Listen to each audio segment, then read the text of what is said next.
Ustedes muy buenas tardes, auditorio, debatientes. El día de hoy vamos a dar por inicio el debate denominado diagnóstico psicodinámico versus diagnóstico cognitivo-conductual. El debate tiene sus áreas. Primero, la primera área es la contextualización, en la cual cada grupo tiene aproximadamente 13 minutos para que puedan detallar definiciones y aspectos que consideren necesarios para contextualizar su posición.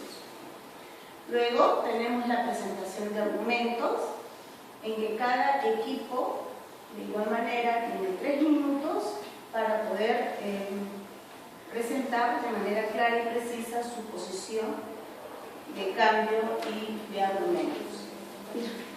Luego, la tercera fase, que es refutación o reafirmación de argumentos, la contrarrefutación y la refutación y restablecimiento de argumentos. Y finalmente, con las conclusiones. Entonces, damos por iniciado el debate y iniciamos con diagnóstico psicodinámico. Ya, ante todo, buenas tardes, profesora, buenas tardes, coordinador, público presente y compañeros. Bueno, con lo que respecta al psicodiagnóstico psicodinámico, podemos hablar desde una raíz del inconsciente, como todos sabemos. Pero más que todo, el diagnóstico psicodinámico nos ha fortalecido y ha dado a la psicología muchos ingredientes muy importantes, como es el concepto histórico del sujeto, la causa ideográfica del problema del sujeto. Esa causa ideográfica que viene desde una de las fuerzas de la psicología, como es el psicoanálisis, una de las 3 fuerzas que viene siendo la escuela del psicoanálisis. Más que un enfoque, es un modelo teórico práctico que se puede aplicar tanto a la teoría como a la práctica. Es un modelo que se diferencia de muchos todos por ser eso, teoría y práctica a la misma vez. Y desde el diagnóstico psicodinámico hablamos no solamente de hacer una conclusión o etiquetar esto a base de un manual o manuales diagnósticos nosográficos, sino hablamos, aparte de lo nomotético, hablamos de la causa y la raíz del problema. No separamos al síntoma de la causa y de la raíz que viene desde la infancia para el psicoanálisis, sino que se basa justamente en eso, en buscar en elaborar, en reelaborar con el diagnóstico justamente todas las causas que han podido perjudicar a la persona adulta. Y más que el diagnóstico psicodinámico ve al síntoma no como algo, una clasificación nomotética, sino lo ve como una queja del paciente por las perturbaciones de alguna de sus estructuras de su personalidad.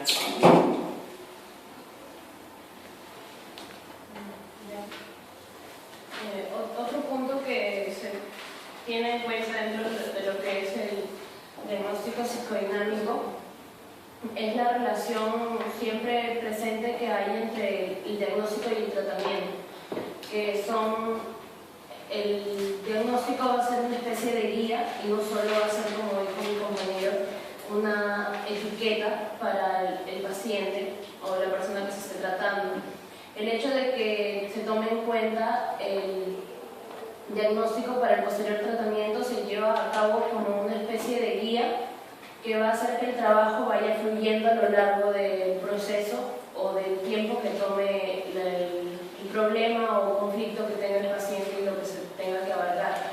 Y es en este tiempo que se va el mismo terapeuta o psicólogo va a notar que el tiempo que va a tardar en solucionarse el conflicto que pueda tener el paciente. Bueno, hacer una aclaración entre los modelos psicoanalíticos y el modelo psicodinámico. Bueno, el modelo psicodinámico está orientado en la parte psicoanalítica.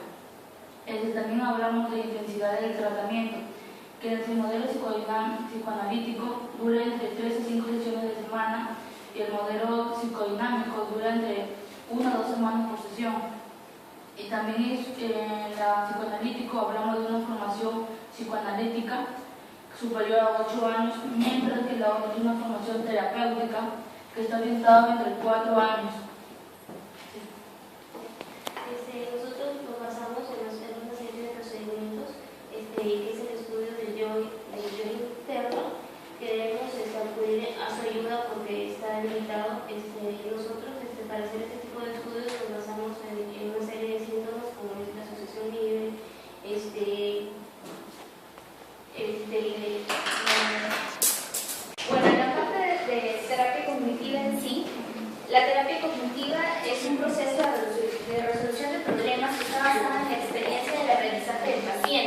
Con la ayuda y la elaboración del terapeuta, aprende a descubrir las modificaciones o distorsiones cognitivas e ideas disfuncionales que se encuentran en el sujeto, cuyo objetivo pues, es aumentar o reducir este tipo de conductas, que para el paciente pues, son disfuncionales.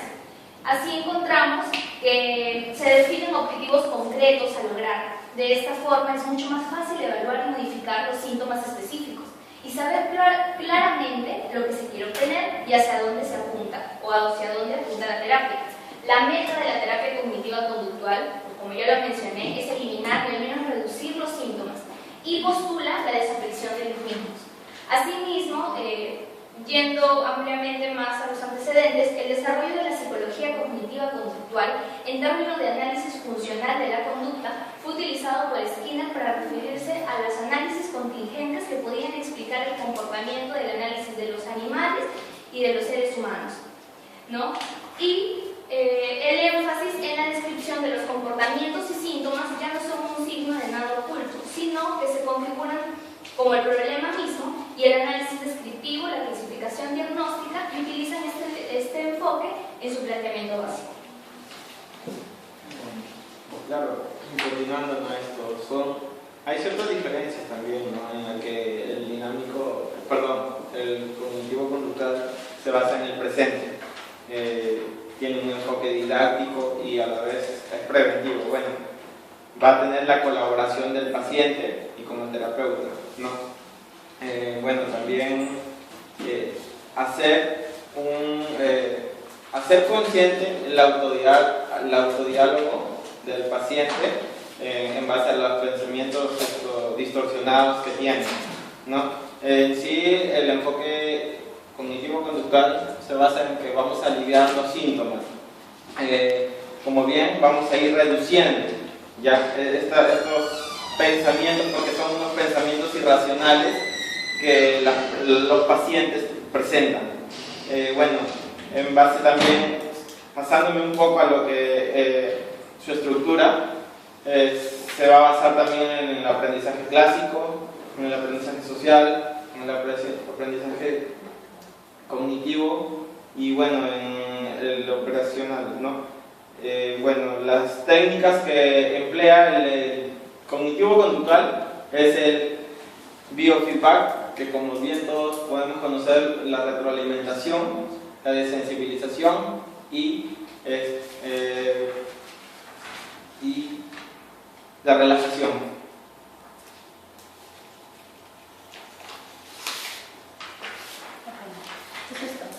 Bien, una vez ya que cada uno de los equipos ha dado su contextualización sobre su tema, ahora vamos a pasar a lo que es defender la posición de acuerdo a los contenidos temáticos que ustedes tienen, que ustedes argumentan. ¿Bien? Cada uno de los equipos va a defender su posición y va a decirlo de una manera clara y concisa. Para eso también tienen 3 minutos como equipo. ¿Okay? Empezamos. Bueno, en lo que respecta al psicodiagnóstico psicodinámico, esto en una primera medida se va a hacer justamente buscar las herramientas de cómo poder abordar esto, un tema terapéutico con el paciente. El diagnóstico psicodinámico en sí, el modelo se divide en 6 diagnósticos. El primero se divide como diagnóstico como conclusión, donde el diagnóstico como conclusión tiene una particularidad, que no va en sí al síntoma, más sí es importante para el diagnóstico psicoanalítico el síntoma, pero el síntoma no lo ve como otros modelos, como una clasificación nomotécnica, derivadas directamente al DSM-4 o al CIE-10, sino más bien lo ve como el síntoma la ve como una queja, algo que el paciente en la actualidad está perturbado, como en alguna de sus estructuras, de su personalidad, bajo algunos conflictos que ha podido tener entre las relaciones parentales, entre el conflicto familiar o entre las relaciones que tuvo de niño y en toda su historia de vida. El psicoanálisis busca justamente sus causales, porque esas quejas de los síntomas presentes en el paciente, más que todo lo ve como una consecuencia de algo que le ocurrió en el pasado. Y justamente ahí se basa el diagnóstico como conclusión no concluye en sí por el síntoma, sino más bien el diagnóstico como conclusión se basa en algo mucho más allá de ver la raíz ideográfica del problema actual del paciente. El diagnóstico como estructura justamente se va a basar a una primera elaboración de un diagnóstico en la primera impresión con el paciente. Después, justamente, se dice que se va a hacer un proceso a lo largo de toda la intervención terapéutica. Este proceso va a ir en una confirmación de un diagnóstico inicial y una reelaboración de otras hipótesis que pueden surgir durante la entrevista y durante la intervención con el paciente. El diagnóstico ideográfico nos plantea justamente eso, la historia de vida que esto va a recoger el psicoterapeuta para poder abordar de una manera clara y concisa las estructuras de la personalidad del sujeto afectadas. Ok, muy bien. Termina el tiempo. Estamos aquí.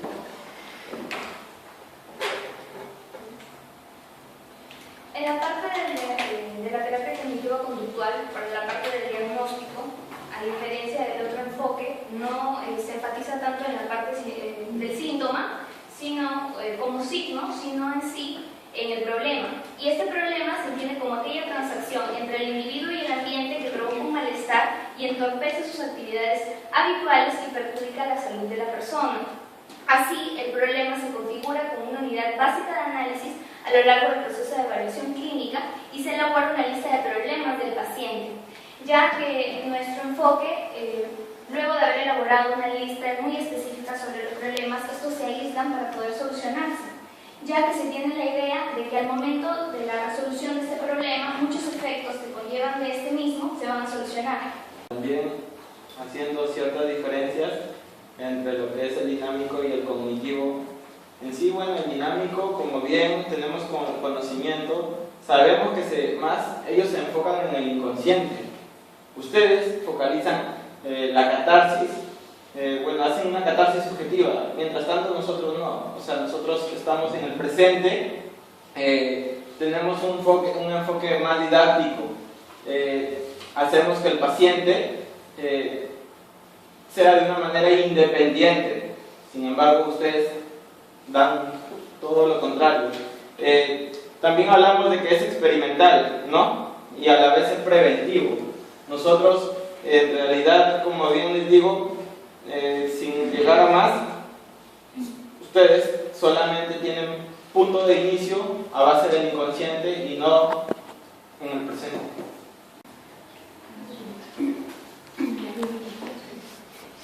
El modelo psicodinámico considera que se debería apuntar mucho más allá de la comprensión dinámica del síntoma. O sea, el modelo cognitivo-conductual, más que todo, se plantea un diagnóstico de acuerdo a lo que es el DCM o el CIE-10.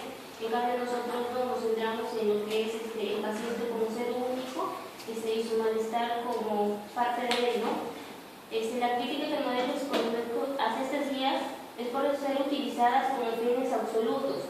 No permite que haya un saber más allá de esto, porque de acuerdo a lo que ellos tienen sus criterios de acuerdo a cada diagnóstico, de acuerdo a cada enfermedad. En cambio nosotros no, nos enfocamos de acuerdo a la persona, de acuerdo a los síntomas que tienen para crear un diagnóstico. Otro punto que yo quiero mencionar es lo de la entrevista, que sabemos que en todos los modelos que hasta el momento hemos estudiado es común, en todos se comienza con una entrevista como primer paso para ya trabajar lo que es saber cómo se va a trabajar. Sin embargo, en el modelo psicodinámico, el grado de libertad que hay dentro de la entrevista es mucho mayor. Entonces eso hace que el paciente tenga una libertad mayor y puede expresar con sus propias palabras y con, no sé, con los movimientos de sus brazos, con el lenguaje corporal, cómo es que se siente, las molestias que pueda tener, los síntomas o las diferentes quejas que se puedan dar en él. Autores como Samanés y Ávila defienden esta postura y también hablan sobre lo que es hacen énfasis en la libertad que pueda tener el paciente y que de esta manera hay una cercanía mayor entre el terapeuta y el paciente. también en una técnica de lo que hace la intervención es algo superficial, porque no van dirigidas solamente a atacar la parte del síntoma, no más allá de la causa, desde el comienzo, por qué fue el paciente electo, solamente el momento, motivo, quizás no fuese el motivo de consulta porque fue, sino hay otra cosa y solamente ven eso. Pero para complementar lo que dijo nuestra compañera Mayra, el cognitivo conductal cuando dice que el tratamiento y la extensión de los síntomas es algo superficial, porque más adelante estas mismas conductas retornan, pero ya con otros síntomas, ¿no? Ya que no atacan directamente a la causa como empieza el diagnóstico psicodinámico.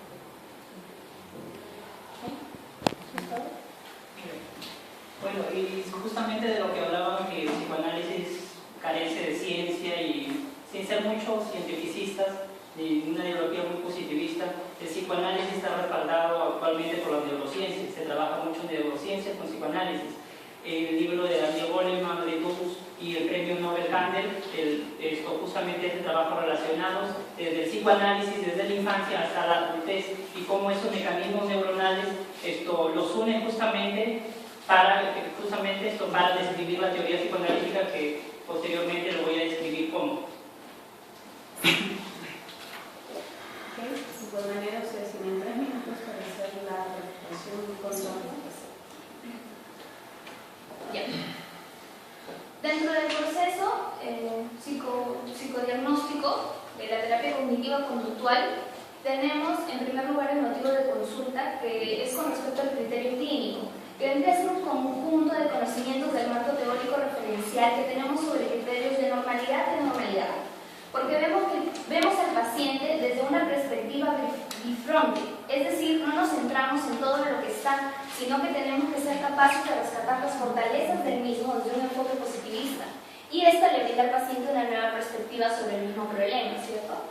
Y bueno, esto nos permite también hacer o establecer hipótesis diagnósticas que van o que toman en cuenta la individualidad del paciente, no estableciéndola dentro de estructuras que no le permiten o que no se ajustan al problema específico. Hablando, como bien una de mis compañeras habló acerca de la entrevista, y sí, ustedes trabajan con la asociación libre, ¿no? Hasta llegar a hacer una catarsis, pero nuestro enfoque cognitivo-conductual, si bien el trabajo que tenemos es más eficiente, cuando hablan ustedes de práctico, yo lo veo como muy tedioso, y sí, debe ser algo confiable, aunque no hay no sé si alguien de ustedes, una pregunta que va a quedar para después, tiene validez, tiene confiabilidad, el enfoque dinámico. En realidad,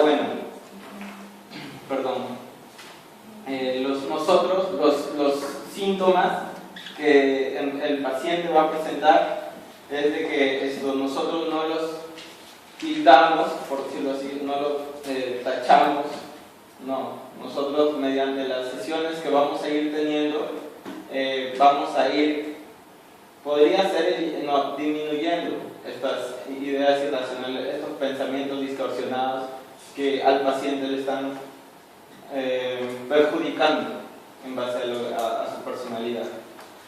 Si los trastornos de personalidad, según lo que nos dice el libro de Cavallo, no hay ningún tratamiento cognitivo-conductual que sea eficaz para los trastornos de la personalidad actualmente.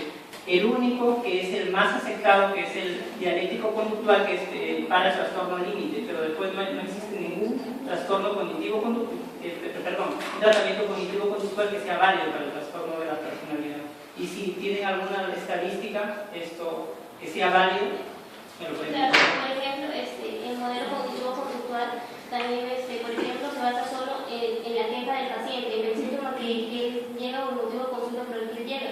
Pero ese motivo de consulta puede ser ocasionado por otro tipo de trastornos que en el momento el modelo cognitivo-conductual no lo nota y simplemente se basa en el estudio de eso. Muy bien, terminó su tiempo. Empezamos aquí. Es importante que ustedes fundamenten su posición en por qué sí un diagnóstico cognitivo-conductual y tal vez un diagnóstico psicodinámico no es el más valedero para estos tipos de trastornos cualquiera que sea. Bueno, el trastorno cognitivo-conductual tiene un sustento sobre el aprendizaje, sobre el condicionamiento operante y muchas otras teorías que sustentan que la terapia cognitiva-conductual tiene una base fundamental que puede ayudar al paciente, ¿no? Y sobre todo, de que mencionando mucho lo que es el DSM-4 y el CIE-10, son criterios que se tienen en cuenta, pero que no en realidad son definitivos, ya que se tienen en cuenta porque cargan un número o un grupo de síntomas. Pero creo que en nuestra teoría hemos mencionado que simplemente es una guía, ¿no? Como hemos mencionado muchas veces que el DSM-4 y el CIE-10 se utiliza de esa manera, no de manera definitiva. Y además que nosotros tenemos la ventaja de que vemos no solamente la parte conductual del paciente, sino también la parte cognitiva que conlleva la parte cognitiva, ¿cierto? Y muchos de los procesos o funciones que llevan a la acción a la persona. Entonces va más que simplemente la historia o el accionar, va mucho más allá, ¿no? Porque ya sea de manera científica, ver el por qué la persona o el accionar de la persona se hace de tal o otra manera, ¿no? Más que de repente un origen genético, ¿no? Se da más o vamos más a la parte del aprendizaje.